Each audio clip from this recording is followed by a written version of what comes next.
right? So here's how I have my TOS set up. First of all, when you go to the charts tab, I use flexible grid because charts is not as flexible. So flexible grid, and then I think I can customize grid. I have 4 different panels here, and you can see there's this at the center of each panel. I have 4 different sections in ThinkorSwim. I have my main trading screen. This is my main trading chart right here, and I have just the chart open. So just the C. If you click C, you can hide the sidebar, by the way, but I have just chart, and then I have hidden the sidebar. This is my main one. I have this as the shorter time frame, whatever I'm trading in the moment. Right now I'm trading the 2-minute, and so this is on the shorter time frame.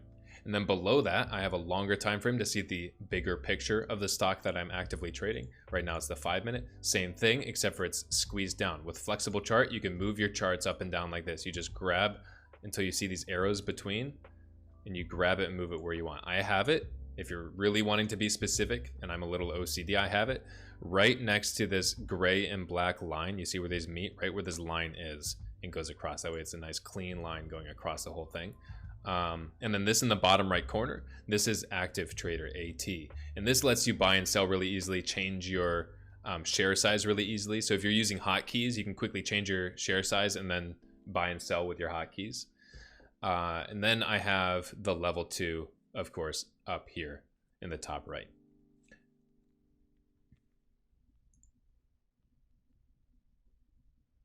And then to continue, on the left side, I have my account info.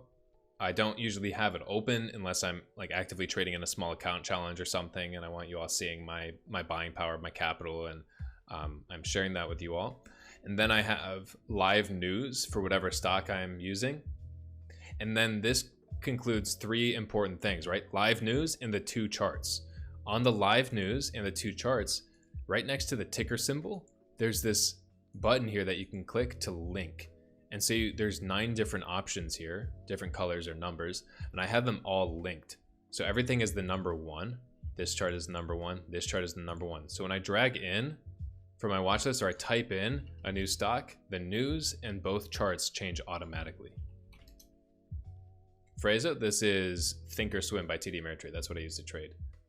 I also play around with Webull every now and then, just because I know a lot of beginners are getting into Robinhood and Webull, and so I like to know what platform they're trading so I can help them better. All right, below the news, I have my current account positions. So I can really quickly, easily go to my current account positions, obviously. And then I have my morning watch list. This is the 10 roughly stocks that I add to my watch list every morning, and I can just click and drag a stock over, and it changes both charts and the news every time I click and drag a stock over. And then you can't see it, it's behind my head. If I turn off my webcam right now, there is the SPY chart right behind my head, because having the SPY chart open acts almost like an indicator, like a moving average, where if the SPY is moving up very fast, you don't want to go short in a stock, right? Because that's going against the trend of the market. You're swimming against the current. So I just keep that up to know the general direction of the market in any given moment. Wall Street Journal just released an interview. Yeah, everybody's releasing the interviews now. If he did the interview, then maybe he's consenting. I don't know. Hopefully it is all consent. Joe, how did you add those 2 right-hand widgets? I just have charts taking up the whole screen. Okay, Joe, if you're in live grid, customize grid up here, you click customize grid so that it pulls up these bars, like these center nodes here where you can add, like add something below, delete it, etc. And then click show sidebar so the sidebar shows, and then uncheck chart and check, like in this example, check level 2.